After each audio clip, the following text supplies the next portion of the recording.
Is 30 books in 30 days. I want to say I'm not that scared, but oh gosh. Of course I printed Becca's Bookoplathon board. We got a double. Okay. They're so adorable. Okay. I would definitely not be able to finish that in a day, maybe not even in a week.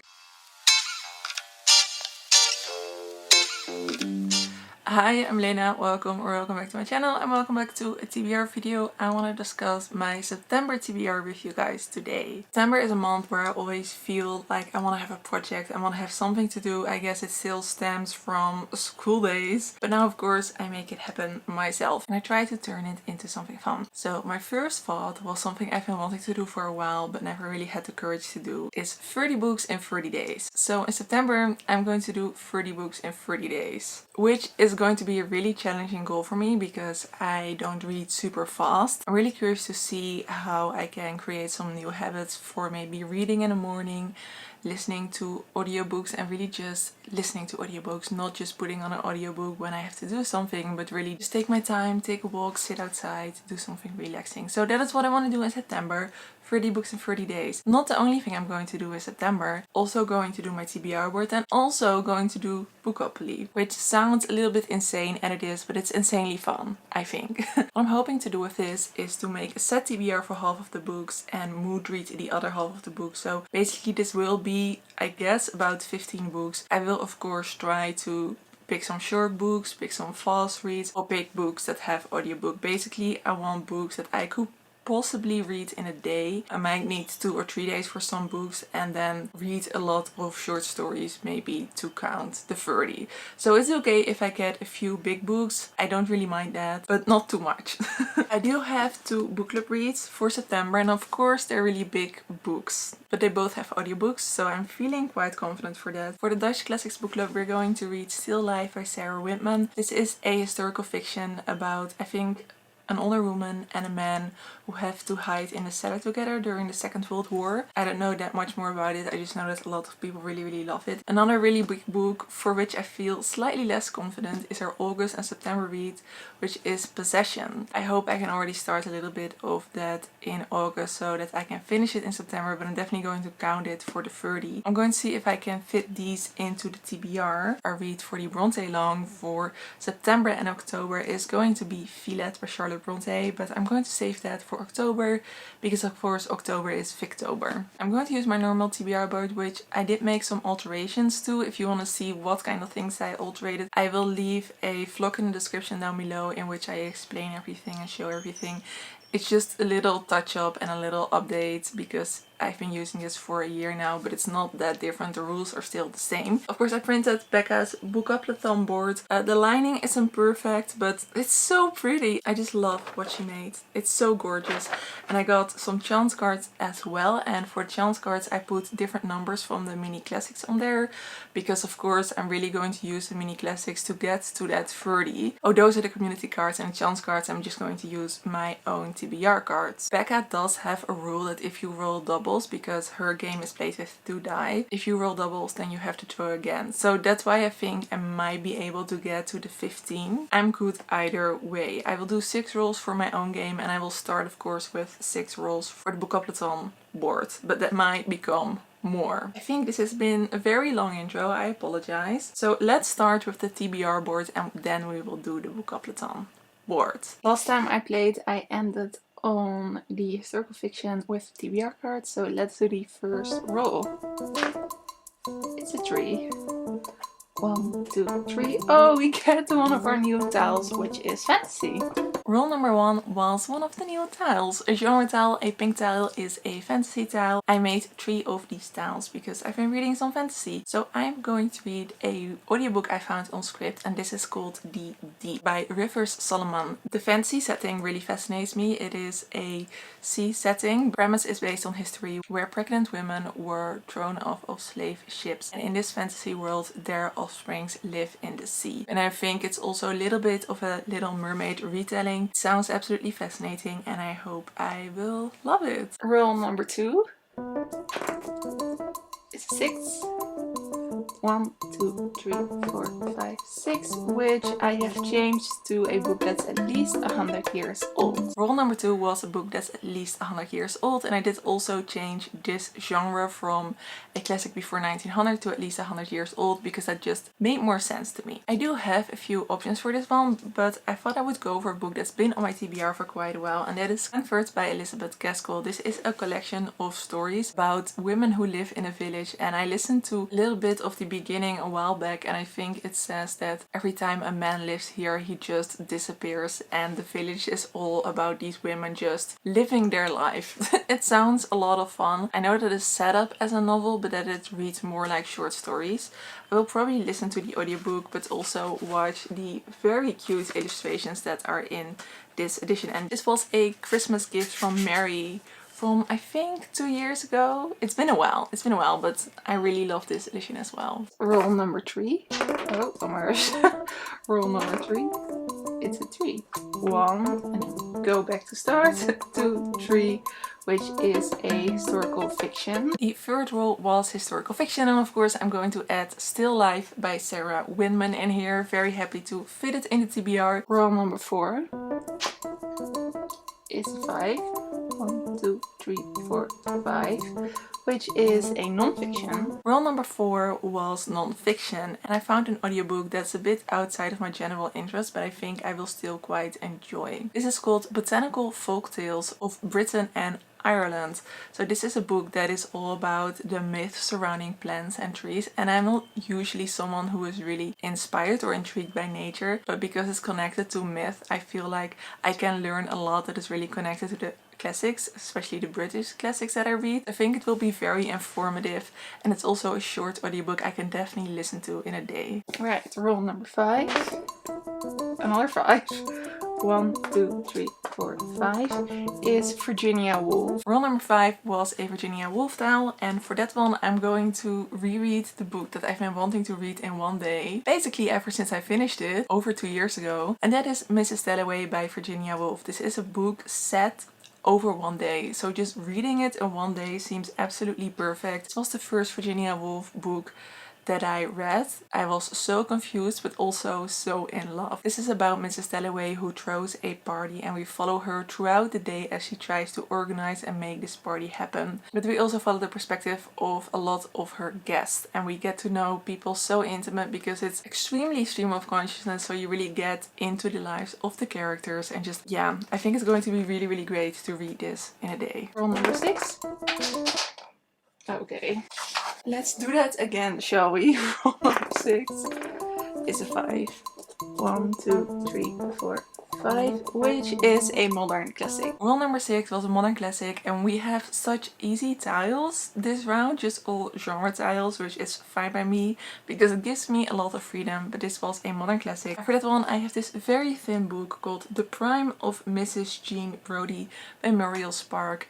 I've been wanting to try Muriel Spark for a while, and I found this in the book cafe when I was there. This really reminds me of the film I really like, but of course, why can I not remember its name? A picture of the film right here, but it's about a female teacher who goes to work at a girls' school, and she really develops a special bond with her pupils, and I feel like that is what this book is about as well. I read the first chapter in the car a while back, and I really like the writing as well.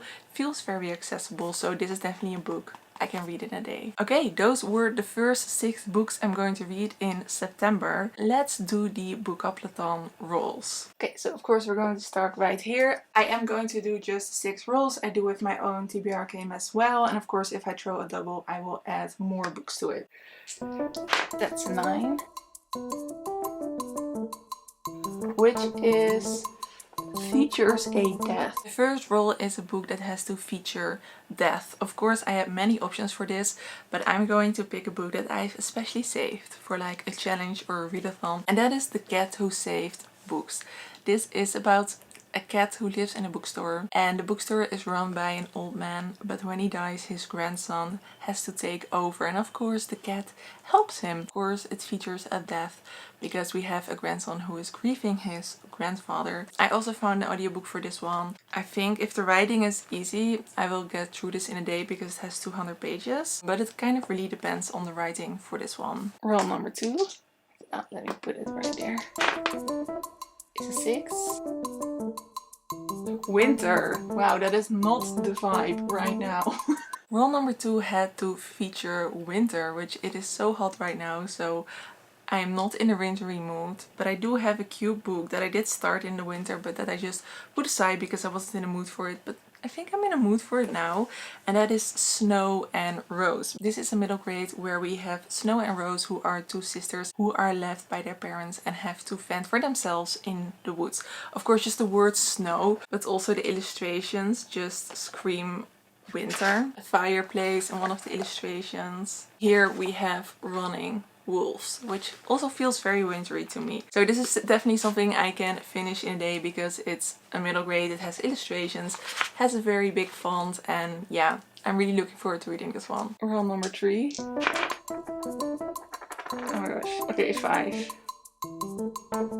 Go randomize your TBR. Right now my own TBR is 90, like you can see. Can you see it? Yeah, my own TBR is right now 90. Okay, generate 44. Roll number 3 was go randomize your TBR, and I was really scared for this one because I thought we could get like a very chunky Victorian classic, and I would definitely not be able to finish that in a day, maybe not even in a week. I took my list of my own TBR and I was very lucky because it ended on a fantasy. Even though it is a chunky fantasy, it's still a fantasy with accessible and fast-paced writing. So I am semi-confident, and that is King of Scars by Leigh Bardugo. This has over 500 pages, so I will definitely not be able to read this in a day, but maybe in 2 if I really like it. And of course I'm allowed to DNF if I don't feel like I like it. I think I will like it because I finished the Shadow and Bone trilogy and I finished Six of Crows and Crooked Kingdom, and overall I had a great time with all of these. It is kind of time for me to keep on reading in the series, and this is the first book in a duology. I'm not going to say which characters this follows, but because maybe that's a spoiler for the other series, but it's set in the Grisha-verse and I really like the Grisha-verse, so I'm sure I will have fun with this one, and I'm glad that this one came up and not a chunky classic. Roll number 4. Is it? Oh my god, no doubles. 1, 2, 3. A small book under 300 pages. Roll number 4 was under 300 pages.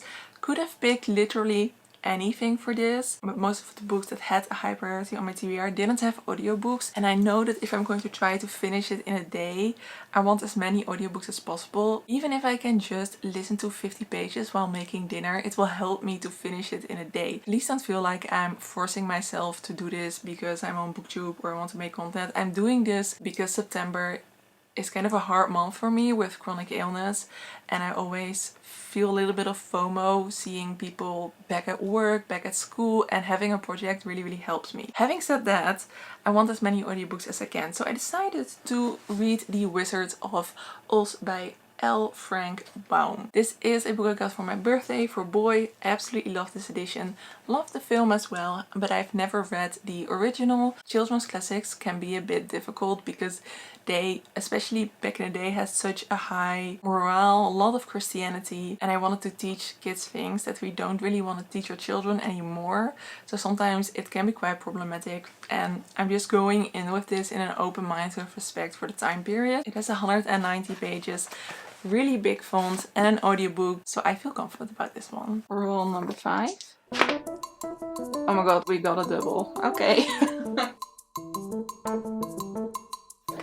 Okay, I know this is 11, not 12, and I'm just going to go with it because otherwise I have to do all the rolls all over again. And Nora ate the Bookoplathon board, so forgive me. Okay, this is, let me see, published set since the year 2020. On number 5 was a book that is published later than 2020, which doesn't give me a lot of options of course, but it does give me an option of a book that's been really high on my TBR, and that is Elena Knows by Claudia Pinheiro, translated by Frances Riddle. This book has a very difficult but fascinating synopsis. This is about a mother whose daughter dies and police says it was suicide. She believes it was murder and she goes on a journey to try and find out what has happened. Our main character also suffers from different health issues. I have heard other disabled folks say that her illness really is a part of the story in the way that she's able and not able to do things.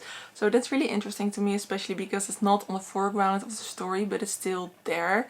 And I feel like that is so true of chronic illness life, because even though you do all the things in your life that other people do too, not everything of course, but you do some things that other people do too, but everything you do, your illness is still present. And I don't often read that in books. Right, we're on number 6.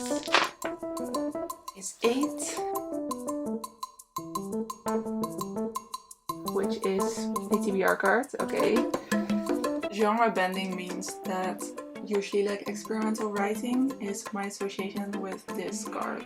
For role number 6 I had to pick a TBR card, which was genre bending. I didn't have a lot of those on my TBR left. I was just scrolling through my own TBR and then I went on the Goodreads page of this book and it said, Goodreads claimed that a German room invents a new genre, which I think that is like the definition of genre bending. So I picked The German Room by Carla Maliandi, translated also by Frances Riddle. This is about a young Argentinian woman who moves to Germany and navigates immigration, life, starting a new life in a different country, basically. This is a very thin novel of only 135 pages.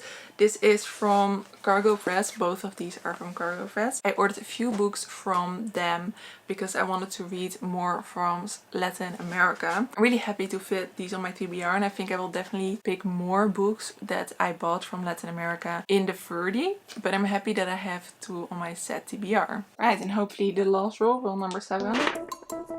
Not the last roll, is 4. Features a romance. Role number 7 was featuring a romance, which I love how broad that is, but I'm just going to pick one of my contemporary romances. Quite a few options, but because it's like the last weeks of summer, I felt like I still had to get Beach Read in for this year. I read Book Lovers, I think 2 months ago, really enjoyed it. I have heard a few mixed things about Beach Read, but I do really like the premise and I can just see where it takes me. So Beach Read is about 2 authors. She is a romance author. He's a literary fiction author. They are both stuck in their writing and they decide to write from each other's genre. It sounds like such a fun premise, and I do know I like Emery Henry's writing. I'm just not sure if I will like these characters because especially the male character seems very unlikable, but we'll see. I adore contemporary romance, so there is a big lack of contemporary romance on this TBR so far, so thank goodness that I got at least 1 on here. Roll number 8, which is the last roll. This is 7. Pick this one, number 80, which is the last book in the collection. So the last roll was another card, which I think is so cute. These are so adorable. And I got number 80, which is number 80 in a little black classics collection. And that one is this. This is the Dhammapada, I think, by Anonymous. So it's from an Asian source and I don't really know where it comes from. The back says, aphorisms and endurance, self-control and perfect joy widely acknowledged by Buddha's own teachings. So I think this may be a bit of a religious text, which I'm not too excited about, to be honest. I did mainly put numbers of books that were the oldest in the classics collection because I never really gravitate towards those, but I do want to read all of those books at some point. If I don't like the first few pages, this one is going right back in the collection. Still want to give it a fair go, maybe I do find it interesting. This TBR is looking ginormous, but because all of the books are either fast-paced or thin, I want to say I'm not that scared, but oh gosh. These are the books on my set TBR for September, plus 2 audiobooks, the botanical audiobook and the deep. So a lot of these have audiobooks, which is something I'm going to need. I think most of my mood reads will be books I find through script. if you have a great book to read in one day recommendation, then please leave it down below, especially if you can find an audiobook on script. I am very grateful if you leave me your recommendation. I am so excited for September. I'm just, all these books, they're just screaming at me like, read me. I'm going to have so much fun. If halfway through the month I decide that it's not fun, then it's not fun and I just won't do it. But I love a good challenge, especially a good reading challenge. I'm not sure how I'm going to vlog it. I will either do one big vlog where I just talk like little snippets about every single book, or I will do weekly vlogs. If you watch my vlogs and you have a preference, then also leave it down below. I will take your preference into consideration, of course, because I want to make content that you enjoy. If you're not yet subscribed to my channel, then I would love it if you would do so. It really helps me out in making my content. I will leave Becca's channel down below. You can find all the information, board, the cards, everything on Bookoplathon down below. I hope you have a lovely day or evening, and I hope to see you in another video. Doei!